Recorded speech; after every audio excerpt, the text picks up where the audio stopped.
Abramos nuestras Biblias de nuevo a Romanos capítulo 12.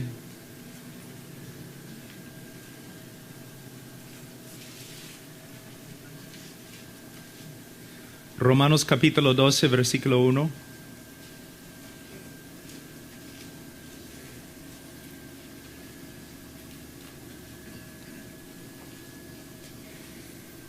Así que, hermanos, os ruego por las misericordias de Dios que presentéis vuestros cuerpos en sacrificio vivo, santo, agradable a Dios, que es vuestro culto racional. No os conforméis a este siglo, sino transformaos por medio de la renovación de vuestro entendimiento, para que comprobéis cuál sea la buena voluntad de Dios, agradable y perfecta. Versículo 2. No os conforméis a este siglo.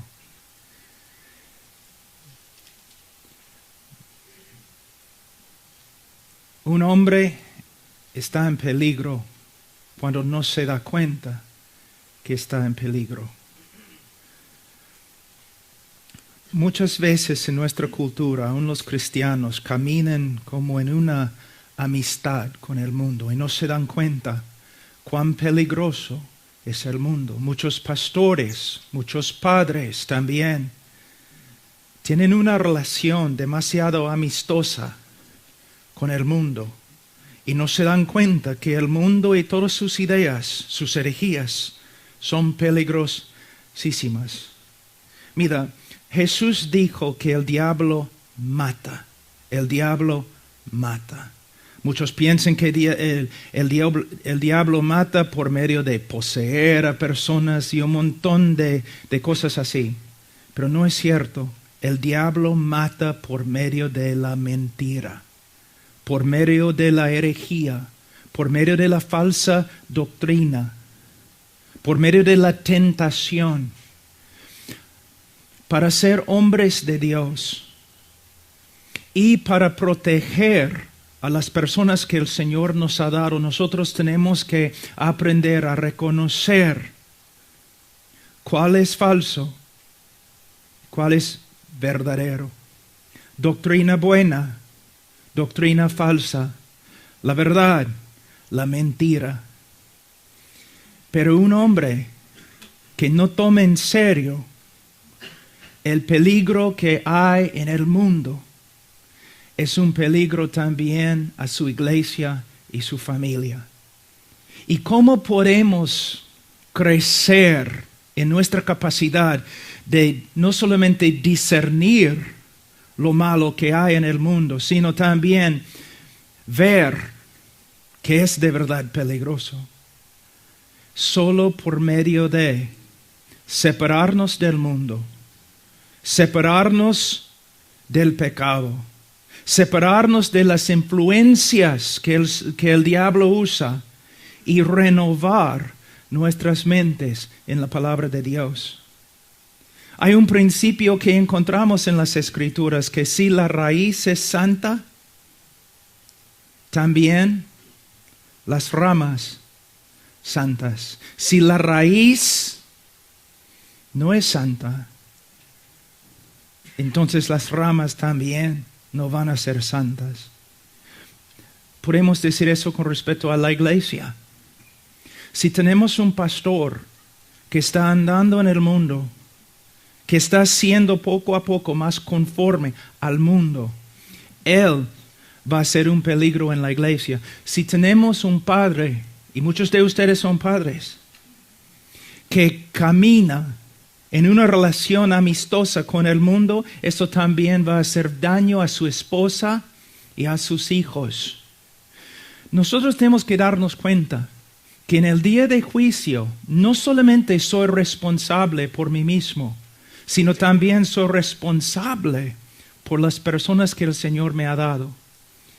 Más autoridad que tengo, más responsabilidad que tengo. Muchas veces los pastores quieren hablar de su autoridad espiritual, pero no se dan cuenta en el día de juicio van a tener que dar cuentas al Señor por la autoridad que tienen y cómo han usado su autoridad. También los hombres, ¿no? En sus familias, mujer, debes someterte a mí porque yo soy la cabeza, yo soy la autoridad. no creo que vas a estar hablando así en el día de juicio. Porque con mucha autoridad viene mucha responsabilidad. Si el pastor está andando en el mundo, la congregación también. Si el padre, el esposo está andando en el mundo, la familia también va a sufrir.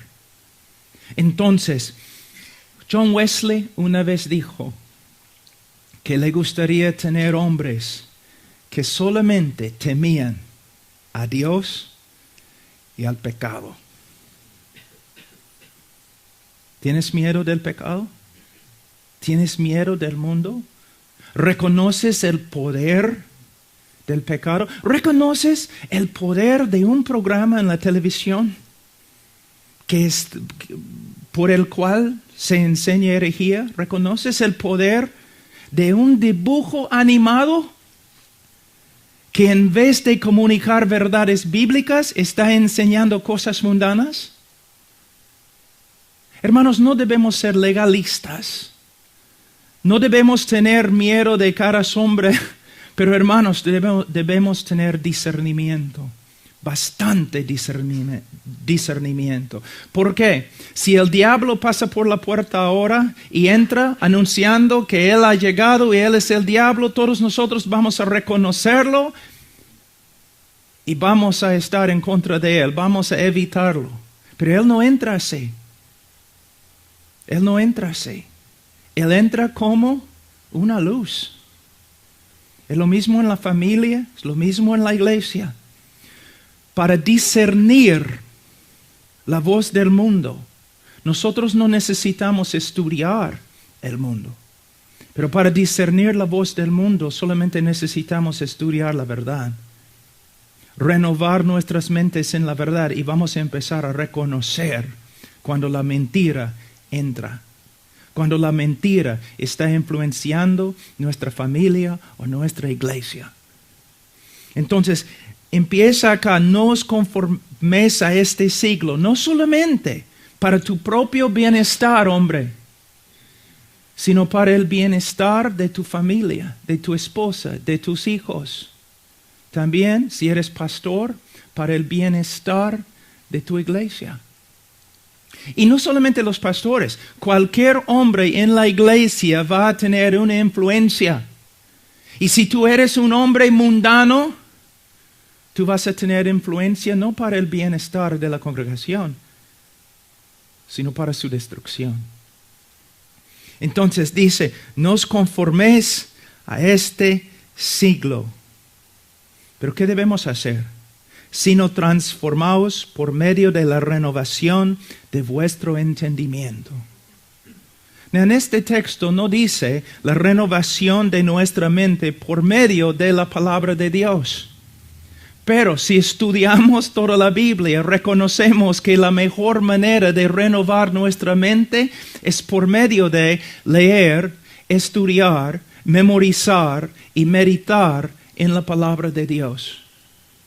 De nuevo, voy a volver a decir algo que he dicho varias veces ya. De una forma, la vida cristiana no es un misterio. Y caminar en el poder del Espíritu Santo no es un misterio. Y la vida cristiana exitosa no es un misterio. ¿Qué debemos hacer? Debemos renovar nuestra mente en la palabra de Dios. Debemos vivir una vida de oración. Debemos mantener comunión con otros hermanos que también tomen en serio el llamado de Dios. Debemos evitar las malas influencias, cualquier voz que hable en contra de las Escrituras. Pero ¿sabe qué? La mayoría de los hombres, aún muchos pastores, no tomen en serio estos principios tan básicos y importantes. Cada uno está buscando una solución no milagrosa. Tú necesitas ir a tal congregación, ellos van a poner sus manos sobre ti, vas a recibir poder y ahí vas a poder vivir la vida cristiana con victoria. Siempre queremos algo instantáneo, en vez de vivir una vida disciplinada haciendo lo que el Señor nos ha mandado. Debemos renovar nuestra mente. ¿Cómo? Primeramente vamos a hablar un ratito de la palabra de Dios. Pastor, una pregunta. Por supuesto, no tienes que contestar en voz alta, pero de verdad necesitas contestar la pregunta. Eres pastor. Si vas a seguir en los pasos de los apóstoles, tú vas a reconocer que tu ministerio principal es la palabra de Dios y oración. Pastor, ¿cuánto tiempo estás renovando tu mente en la palabra de Dios? ¿Cuánto tiempo? Si tú dices, ay, pero estoy tan ocupado, ¿no es cierto que hay algunos acá que sí, quizás estudian la Biblia menos que media hora? Que tienen pequeñas devocionales leyendo quizás un libro escrito por otro hombre. Pastor, tu trabajo principal es saber lo que Dios ha dicho por medio de su palabra. Ahora tú dices, pero yo no soy pastor, yo soy padre de familia. ¿Has leído Deuteronomio capítulo 6? ¿Y tu responsabilidad en cuanto a la palabra de Dios y la enseñanza de ella? Tú dices, pero es un principio del Antiguo Testamento. Está bien, has leído Efesios 6. Porque la enseñanza de tus hijos no es la responsabilidad de tu esposa. Tampoco es la responsabilidad de la iglesia. Es la responsabilidad de cada padre de familia. Pero para enseñar a tus hijos, tú tienes que saber lo que la palabra de Dios dice. Ahora, un ratito solamente para ver una ilustración de un hombre que tome en serio la palabra de Dios. Vamos a Salmos, capítulo 1.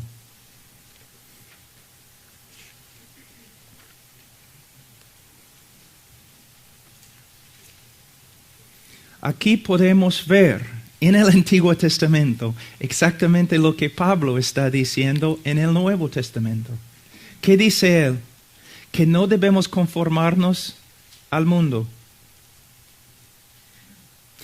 ¿Qué debemos hacer? Debemos renovar nuestra mente en la palabra de Dios.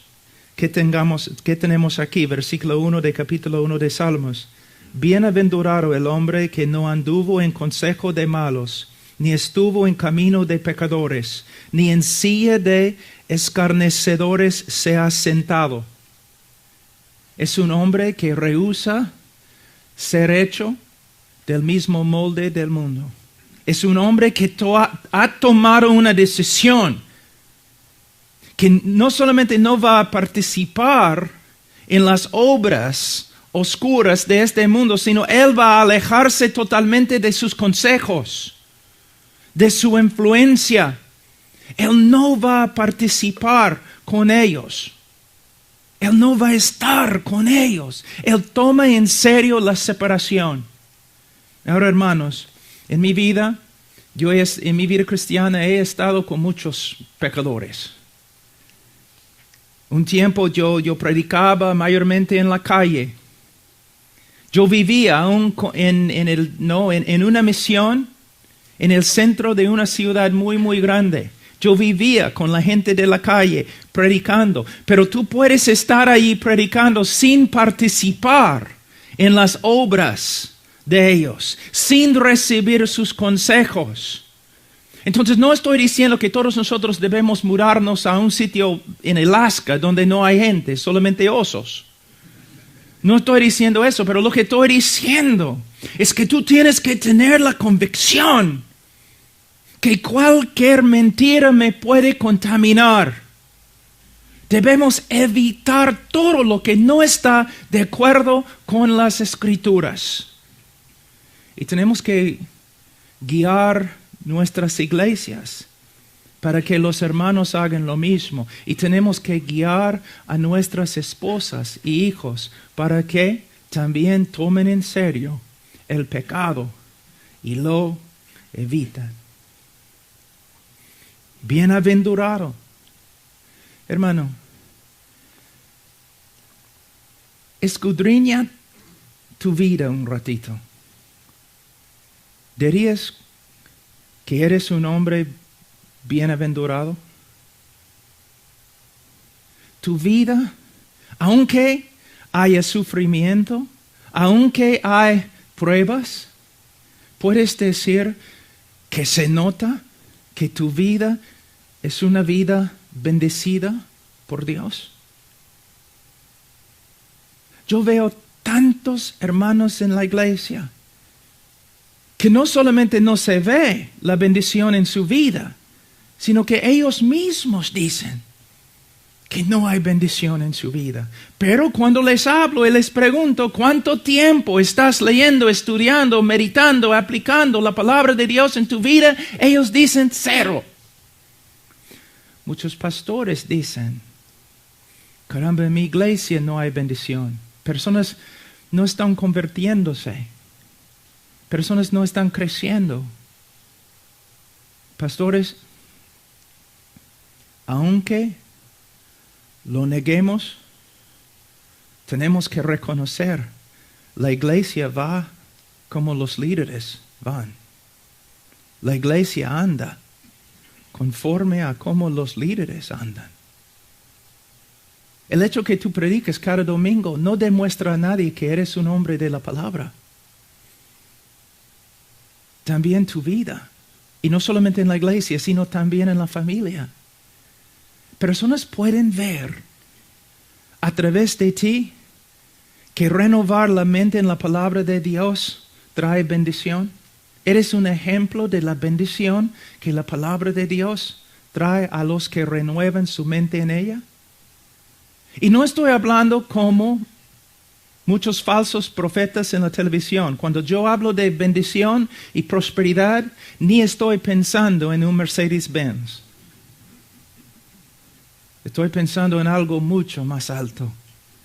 La presencia de Dios, conformidad a Cristo y la paz que el Espíritu Santo da a una persona que anda con el Señor. Hermanos, todo empieza con la palabra de Dios. Ahora, dice, bienaventurado el varón que no anduvo en consejo de malos, ni estuvo en camino de pecadores, ni en silla de escarnecedores se ha sentado. No tiene nada que ver con las ideas del mundo. Versículo 3, o versículo 2. Sino que en la ley de Jehová está su delicia, y en su ley medita de día y de noche. Medita. Si medita en la ley, es porque también ha memorizado la ley. Y si ha memorizado la ley, es porque también ha estudiado, leído y ha estudiado la ley. ¿Puedes ver la relación que el hombre bienaventurado tiene con la ley de Dios, con la palabra de Dios? También podemos ver esto en las epístolas de Pablo, en Colosenses y Efesios. ¿No es interesante que cuando Pablo habla de la llenura del Espíritu Santo, él describe algunos resultados y los resultados son casi los mismos como en Colosenses, donde él demuestra el beneficio de meditar en la palabra de Dios, de tener la palabra de Dios, la palabra de Cristo en el corazón? No me hables. Mira, yo hablo bastante de la llenura del Espíritu Santo. Yo veo la necesidad de la llenura del Espíritu Santo, pero no me hables acerca de la llenura del Espíritu Santo sin hablarme de la palabra de Dios.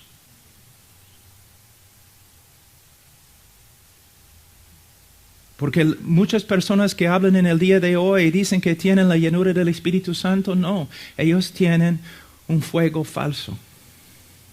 Muchos, porque su llenura no tiene nada que ver con la palabra que el Espíritu inspiró. Y si menosprecias la palabra, menosprecias al Espíritu Santo que escribió la palabra. Les voy a contar una historia. Una vez una iglesia me invitó a predicar, ¿no? Entonces yo llegué y yo senté atrás esperando, iban a llamarme para que yo predicara.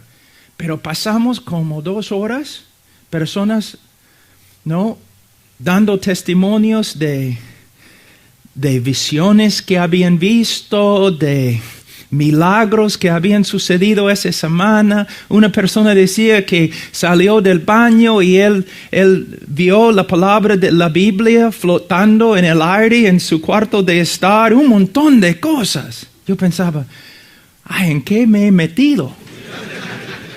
Y yo estaba sentado ahí escuchando, caramba, estas personas son tan espirituales, han visto tantas cosas.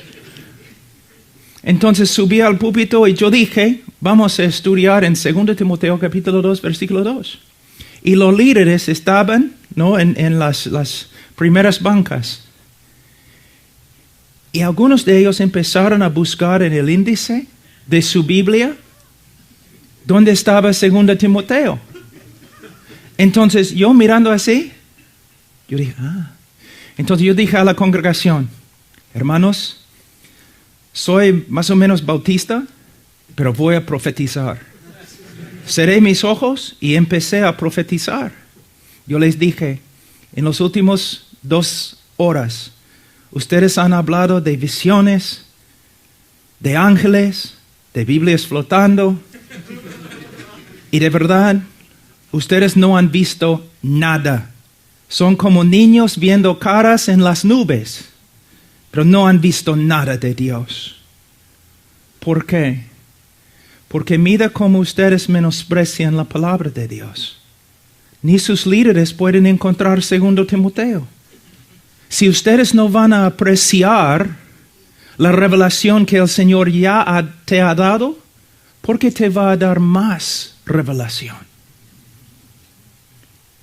Todos en el día de hoy están buscando visiones y un montón de cosas supuestamente milagrosas simplemente porque son hombres carnales que no saben cómo decir no a la carne y sí al Espíritu Santo y estudiar la Biblia y estudiar la palabra de Dios. No quiero ser ofensivo, pero quiero hablar la verdad. Y por medio de estas revelaciones, personas no están andando en santidad, están andando en carnalidad. Para ser hombres santos, para ser hombres bienaventurados, ¿qué necesitamos hacer? Lo que la Biblia dice. ¿Y qué dice? Sino que, versículo 2, sino que en la ley de Jehová está su delicia, y en su ley medita de día y de noche. De día y de noche, en hebreo, significa de día y de noche. ¿Qué significa cuando hay luz y cuando no hay luz? ¿Qué significa en el día y en la noche? Solamente para que sepan, para que no se confundan. ¿Qué significa siempre? Siempre. Siempre.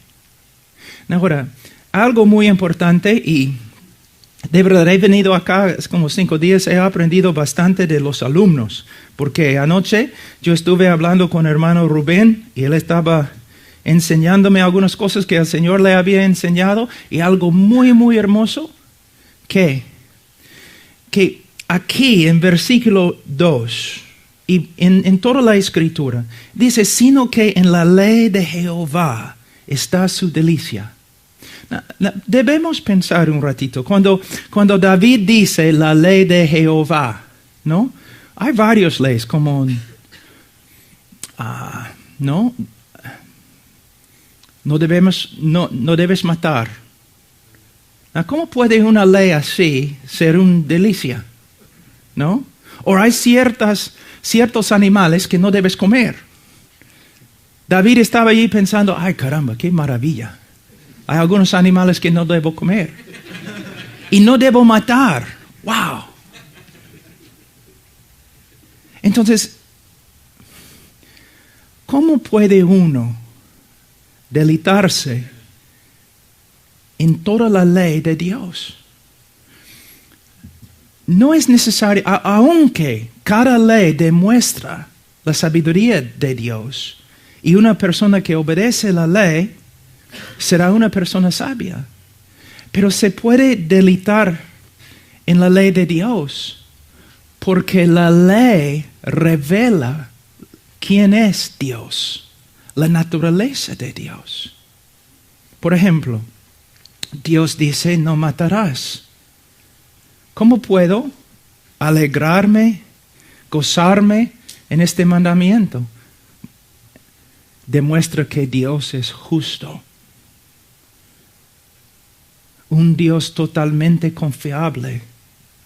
Un Dios que nunca me va a traicionar. Entonces, cada ley, cada cosa que encontramos en las Escrituras es una revelación de quién es Dios. Ustedes recuerdan lo que Jesús dijo a los fariseos. Ustedes siempre están escudriñando las Escrituras, pensando que simplemente en las Escrituras, en los principios y las leyes y todos, ustedes van a tener vida. Pero estas leyes, estas Escrituras testifican de mí. El propósito de todo lo que se encuentra en la Biblia es para llevarnos a Dios y revelarnos a Dios. Ese es el propósito. Ahora, el Evangelio de la prosperidad que se predica tanto en los Estados Unidos en el día de hoy y también ahora ha sido exportado a todo el mundo, contaminando a todo el mundo. Yo odio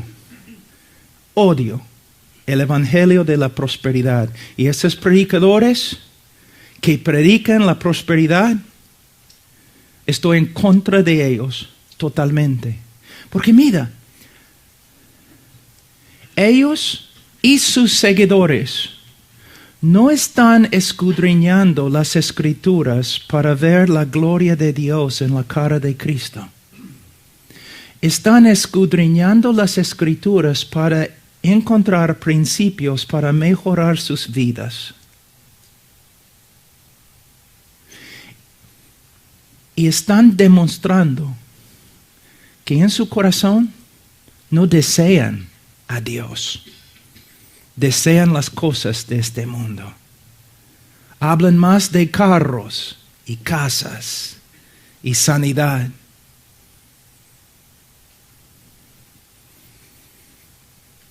¿Me entienden, hermanos? Las Escrituras, uno puede leer las Escrituras y por medio de las Escrituras condenarse. Pero nosotros leemos las Escrituras. ¿Por qué? Porque hemos encontrado una joya. Su nombre es Jesús. Y queremos verlo más y más y más y más. Un hombre que siempre anda pensando en las cosas de este mundo, él piensa así porque él es del mundo. Pero una persona con un corazón regenerado, no le importan estas cosas. No porque es un santito que sabe cómo negarse de todo, no. Es porque él ha visto un tesoro mucho más grande, la persona de Jesucristo. Antes, y todavía yo sé que en estos grupos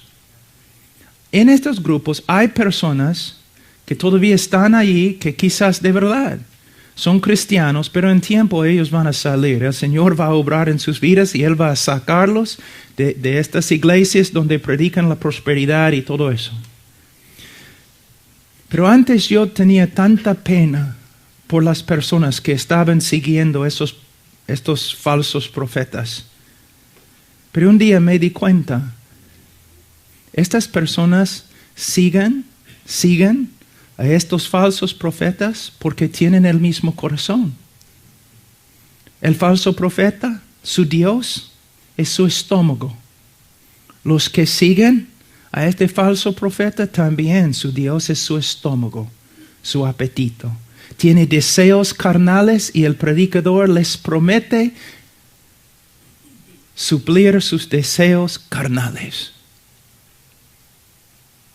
Hay muchos en el día de hoy que no son cristianos. Se dicen cristianos, no son cristianos, porque Cristo no les satisface. Necesitan otras cosas. Pero el cristiano verdadero desea solamente a Cristo. Pastores, yo voy a muchas iglesias. Les voy a decir algo.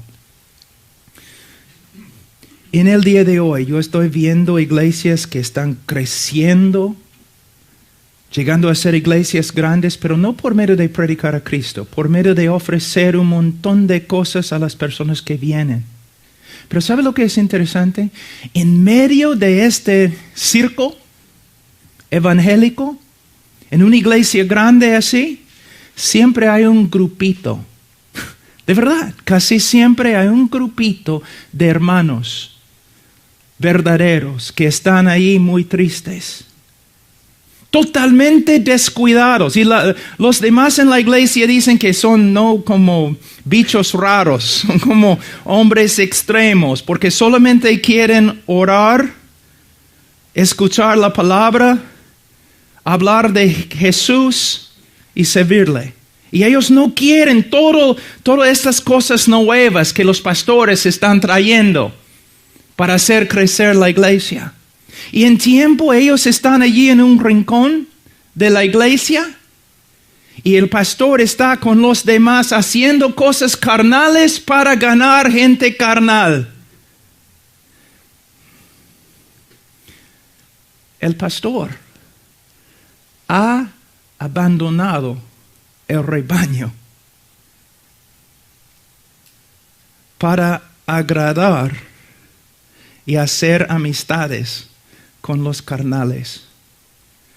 La iglesia, este grupito pequeño que solo quiere Jesús, sufre y está muriendo de hambre porque el pastor está preocupado por su visión y su iglesia grande. ¿Me entienden, hermanos? Les voy a dar un ejemplo. Vamos a decir que mi esposa está yendo a... ¿Ustedes tienen Walmart acá? La playa de estacionamiento de Walmart. Como las 10 en la noche, porque se olvidó de algo y tenía que volver y comprar en la noche.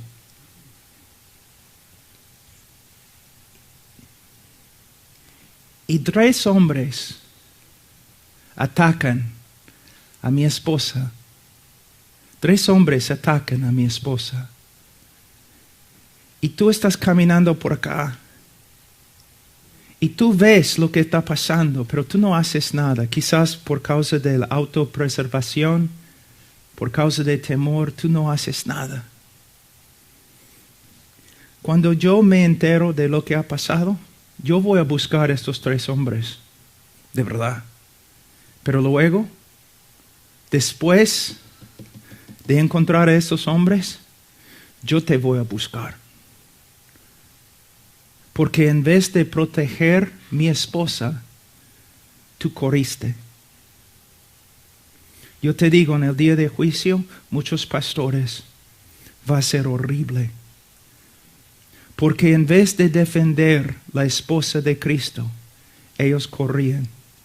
En vez de dar su tiempo pastoreando un rebaño de personas que solamente querían a Jesús, ellos estaban por acá dando alimentos carnales a hombres carnales para hacer crecer su iglesia.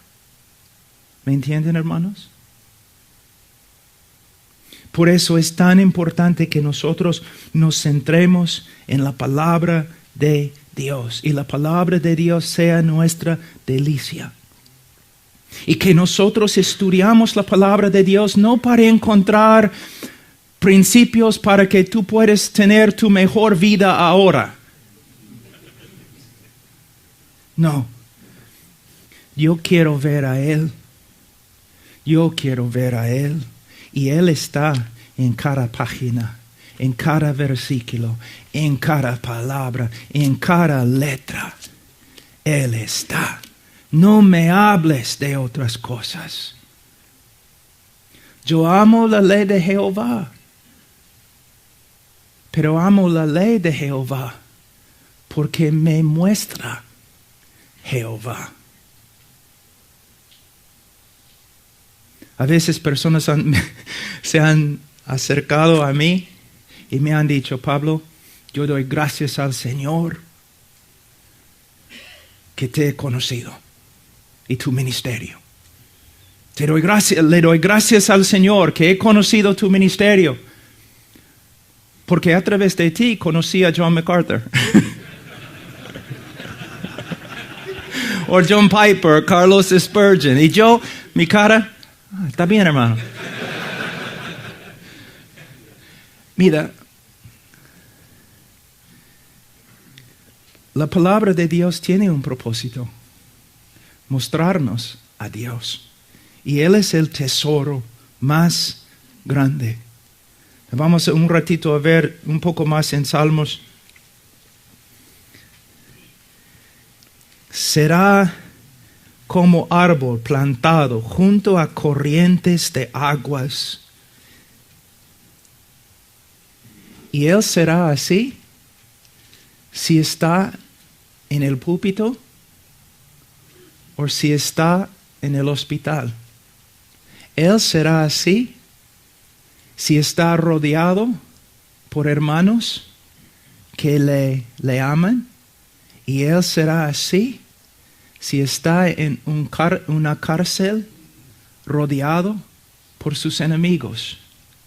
No depende de las circunstancias, porque hay algo más fuerte en Él que las circunstancias. La palabra de Dios y la obra del Espíritu Santo, obrando con la palabra para fortalecer su vida y para asegurar que sea un hombre bienaventurado. Y dice, será como árbol plantado junto a corrientes de aguas que da su fruto en su tiempo. Y su hoja no cae, y todo lo que hace prosperará. Hay algo muy bonito acá para los maestros de la prosperidad. Porque ellos usan este texto bastante, ¿no es cierto? Tengo una pregunta. ¿Los árboles fructíferos comen su propio fruto? No. Ahí es el problema con el movimiento de prosperidad. Ellos quieren llevar fruto para comer su propio fruto. Árboles no son así. Tú ves un árbol ahí en el campo comiendo su fruto, tú debes correr. Un hombre fructífero es una bendición a todos los que están alrededor de él. Podemos ver eso. Mira, Abraham, un hombre fructífero, sí. ¿Sabe qué? De una forma Lot,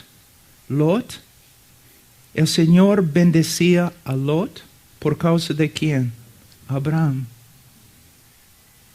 Hay predicadores a través de la historia de la iglesia que han sido una bendición para todos. Murieron en pobreza.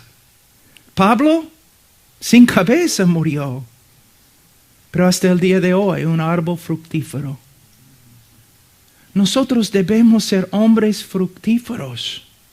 Y aquí es algo muy importante, no solamente con respecto a la prosperidad, sino también con respecto a lo espiritual, el fruto espiritual. Y hermanos, ya he hablado de eso, voy a hablar de nuevo. Hermanos, si llevamos fruto, es no solamente para nuestro bienestar. Un hombre fructífero, su esposa va a ser bendecida por su fruto. Sus hijos, ¿cuántos textos hay en la Biblia que habla de la bendición de los hijos cuando su padre anda conforme a la palabra de Dios? Pastores, Hay pastores totalmente desconocidos. Nadie conoce, nadie sabe su nombre. Pero en el cielo en este momento se nota, se proclama su vida, su nombre. Hombres fructíferos que han bendecido. Yo conozco a un hombre en Sudamérica que ahora ya ha muerto hace 2 años, murió, que dejó después de como 40 años de ministerio, casi 50 años de ministerio, dejó más que 500 iglesias. Tú ni sabes cómo se llama. Un hombre fructífero, pero no llevando fruto para sí mismo, sino para todos los que estaban alrededor de él. Y es uno de los problemas con la doctrina de prosperidad. Ellos quieren comer su fruto, pero nosotros queremos llevar fruto para los demás, para las demás. Ahora, vamos a volver a Romanos capítulo 12. No os conforméis a este siglo, sino transformaos por medio de la renovación de vuestro entendimiento. La palabra transformar es muy importante. De esta palabra en griego nosotros derivamos la palabra metamorfosis. Mira, en versículo 2, no os conforméis a este siglo. El mundo está tratando de formar nuestras vidas. Es algo mecánico, poniendo algo sobre nosotros para que nos conformemos al molde. Es algo mecánico. La vida cristiana no es algo mecánico, porque el cristiano es un organismo. El cristiano y el cristianismo es algo que vive. Y nosotros nos transformamos no por medio de tratar de disciplinarnos en la carne. Nosotros somos transformados orgánicamente por la vida de Jesús. Por el Jesús que vive dentro de nosotros. No tengo tiempo, pero Juan capítulo 15. Él es la vid. Mira, a veces yo creo que nosotros pensamos que somos baterías. ¿Cómo? Bueno, si tu batería no tiene energía, ¿qué haces? Tú puedes enchufar un cable, ¿no? Y cargar la batería. Y cuando la batería está muy cargada, ¿qué haces? Desenchufes la batería y andas con tu poder, ¿no? La vida cristiana no es así. Muchos piensan, ya voy a tener mi tiempo devocional de 10 minutos y voy a cargar mis baterías y luego voy a andar sin Cristo todo el día. Hermanos, más común que lo que pensamos. Mira, una vid y un pámpano. Si tú ves que esta rama, este pámpano, no está conectado a la vid, tú sabes que está muerta. Está muerto. No va a llevar fruto.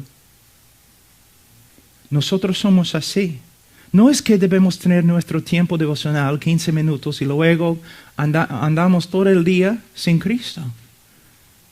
Nosotros necesitamos cultivar una relación continua con Él, una relación viva. La razón por la cual debemos pasar tiempo con el Señor es para que todo el día estemos pensando en Él. Necesitamos aprender cómo cultivar la presencia del Señor, cómo orar sin cesar, pero solamente podemos cultivar una disciplina por medio de orar en tiempos definidos cada día. A veces cuando hablo con los pastores son muy... ellos saben cómo hablar para evitar la pregunta. Yo, pastor, ¿cuánto tiempo oras? Bueno, yo personalmente, yo no tengo un tiempo de oración. simplemente oro todo el día. Y yo digo, no es verdad. No es verdad. Tú no lo haces. ¿Cómo sabes? Porque la capacidad de caminar con el Señor todo el día y orar sin cesar, esta capacidad se desarrolla en tiempo privado con el Señor, en un tiempo definido. Aprendemos cómo orar sin cesar por medio de tiempos fijos de oración. Hermanos, es verdad. Es verdad, hermanos. Todos dicen que Spurgeon era quizás el mejor predicador desde los apóstoles. Bueno, es uno de ellos, es cierto. Y sabe que un día, cuando todos los hombres que han escrito las biografías de Spurgeon lleguen al cielo, yo creo que Spurgeon les va a dar duro. Porque mayormente en las biografías, ¿sabe lo que yo he escuchado? Spurgeon era el predicador, el más grande predicador del cristianismo moderno, porque tenía una memoria fotográfica, porque era un hombre tan inteligente. Hermano, Spurgeon era un hombre de oración. Spurgeon dijo, yo tengo la cita, Spurgeon dijo, sería mejor para él enseñar solamente a un hombre cómo orar que enseñar 10 hombres cómo predicar. Él puede decir eso. ¿Por qué? Porque él creía en la indispensabilidad de la predicación y el estudio. Pero él estaba enfatizando una verdad muy importante, la oración. A.M. Bounds, él oró de 4 en la mañana a 8 en la mañana, los muchos años de su ministerio. Jorge Müller, el apóstol Pablo, o si queremos, podemos ir al libro de Lucas y podemos ver la vida de oración de nuestro Señor Jesucristo.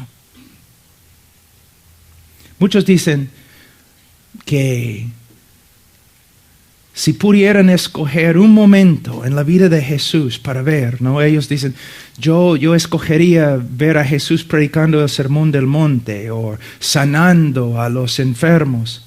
Si yo pudiera ver, si yo pudiera estar presente para ver algo en la vida de Jesús, me gustaría estar con Él cuando estaba orando. Wow. ¿Sabe qué? ¿No es interesante que ningún discípulo llegó a Jesús preguntando, enséñame a predicar? Ninguno dijo, enséñame a echar fuera demonios. Ninguno dijo, enséñame cómo caminar sobre el agua. Ninguno dijo, enséñame cómo resucitar a los muertos. Pero los discípulos se acercaron a él y le pidieron, enséñanos a orar. Pastor, tengo una pregunta.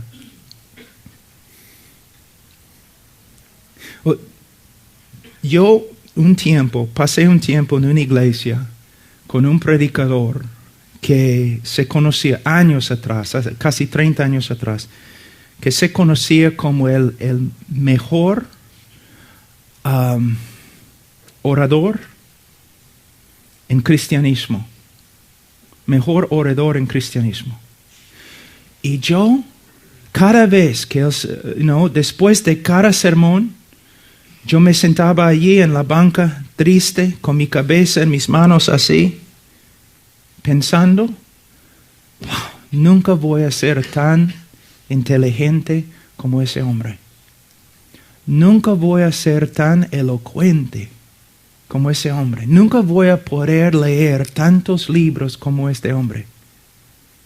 Pero un día, otro predicador llegó. Y el hombre no era elocuente. Era un hombre que había leído bastante, pero no como el otro predicador. Y subió al púlpito y empezó a predicar.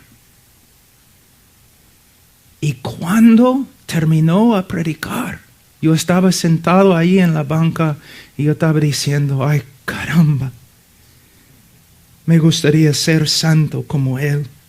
Me gustaría orar como Él. Me gustaría conocer a Dios como Él conoce a Dios. Una vez una persona en la congregación se ha acercado a ti y te ha pedido, pastor, enséñame a orar como tú oras. O enséñame, pastor, a amar a mi esposa como tú amas a tu esposa. Enséñame, pastor, cómo andar en tanta paciencia como tú andas. ¿Ves? Una vida transformada. Leonard Ravenhill siempre decía, todo el mundo está buscando una nueva definición de cristianismo. Lo que el mundo necesita es una demostración antigua y bíblica de cristianismo. Hombres transformados. Ahora, hemos hablado un poco acerca de la palabra de Dios, pero quisiera un ratito ir a Efesios. Y especialmente para algunos alumnos quizás que están acá. Capítulo 1. Como les dije, yo creo que los primeros capítulos de Efesios contienen la doctrina más profunda en todas las escrituras. Pero en medio de estos 3 capítulos, ¿qué encontramos? 2 oraciones. Pablo recibía las doctrinas, su enseñanza del Señor. Pablo vivía las doctrinas y Pablo comunicaba las doctrinas. Pero no solamente eso, sino versículo 15 de capítulo 1. Por esta causa también yo, habiendo oído de vuestra fe en el Señor Jesús, de vuestro amor para con todos los santos, no ceso de dar gracias por vosotros, haciendo memoria de vosotros en mis oraciones, para que el Dios de nuestro Señor Jesucristo, el Padre de gloria, os dé espíritu de sabiduría y de revelación en el conocimiento de Él, alumbrando los ojos de vuestro entendimiento, para que sepáis cuál es la esperanza a que Él os ha llamado y cuáles las riquezas de la gloria de su herencia en los santos y cuál la supereminente grandeza de su poder para con nosotros los que creemos según la operación del poder de su fuerza. Entonces, ¿qué podemos ver? Pablo no solamente enseñaba correctamente, Pablo oraba por los que estaban recibiendo sus enseñanzas, sabiendo que sin la obra del Espíritu Santo, nadie va a entender como debe entender. Hay muchos jóvenes que ellos aprenden cómo hacer la hermenéutica y lo hacen mejor que yo. Pero ellos piensan, bueno, tengo el contexto histórico, tengo el contexto gramático, he visto todo en el griego, el hebreo, he visto la relación entre las frases y las preposiciones, tengo todo precisamente interpretado y voy y enseño y salgo y he hecho mi trabajo. No, no has hecho tu trabajo. Un sermón es más que la gramática correcta. Un sermón es la manifestación del poder del Espíritu Santo mientras el predicador está enseñando las verdades de la palabra de Dios. Y un sermón preciso, perfecto, hermenéutica excelente, sin la oración, Pablo, ¿cómo puedes decir tal cosa? Bueno, mira Pablo. Enseñaba, oraba. Enseñaba, oraba. Enseñaba, oraba. La palabra de Dios es la espada. ¿De quién? El Espíritu. Entonces, es la obra del Espíritu Santo a través de la palabra infalible de Dios, revelando a Cristo a la congregación. Podemos ver de nuevo una obra trinitaria. El Padre, el Hijo, el Espíritu Santo. Todos obrando a través del predicador mientras Él predica la palabra de Dios. Pastores, yo sé lo que la carne odia. Yo sé. De hecho, tú puedes organizar tu día y tu vida basado en lo que tu carne odia. La carne odia el estudio de la palabra y la carne odia la oración. Pero ¿qué dijeron los apóstoles? No podemos dejar el ministerio de la palabra de Dios. No podemos dejar el ministerio de la palabra de Dios y de oración. Intercesión. Y un hombre que tiene el don de predicar y sabe hacer la hermenéutica perfectamente, pero no ora, también está en peligro de llegar a ser un hombre muy orgulloso. Y en tiempo, un hombre muy inútil. Pastores, yo sé que es difícil a veces orar, levantarnos muy de mañana como Jesús en el libro de Marcos. Pero yo te digo algo. Si comienzas a orar un día, el próximo día sería un poco más fácil. Y el próximo día un poco... Es algo que empezamos a aprender. Muchas personas me dicen, pero Pablo, yo oro y es como un cielo de bronce sobre mi cabeza. Sí, por eso oramos por fe, hermano, no por medio de lo que podemos sentir.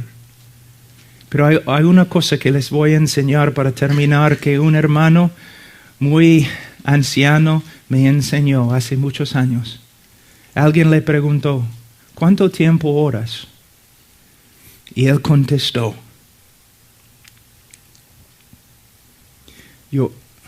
Señor, ayúdame a traducir esto en español. Yo oro hasta que pueda orar. Y luego oro hasta que he orado. La oración es una lucha. A veces nos ponemos de rodillas y es difícil. Pero seguimos con tenacidad. Porque sabemos que es necesario entrar en su presencia. Es necesario entrar allí. Es necesario luchar, pelear, hasta que sepamos que de verdad estamos orando. Y que Él de verdad está escuchando. Hombres de oración. Y en la oración, y por medio de la oración, Dios puede llegar a ser tan real. Mi vida cristiana se basa en el hecho que Dios ha dicho, Cristo ha dicho, yo estoy contigo, nunca te voy a dejar. Pero a la vez, un predicador en su vida la presencia de Dios puede llegar a ser tan real que él sabe que Dios está con él. No solamente por causa de la promesa, sino porque Dios ha llegado a ser una realidad constante en su vida. Este libro es la palabra de Dios y toda nuestra vida debe basarse en ella. Pero la vida cristiana es más que un libro. Es la presencia, la vida y el poder de Dios, de un Dios que todavía vive y actúa poderosamente en su pueblo y en su predicador. Hermanos, tienen que cultivar su relación con Él.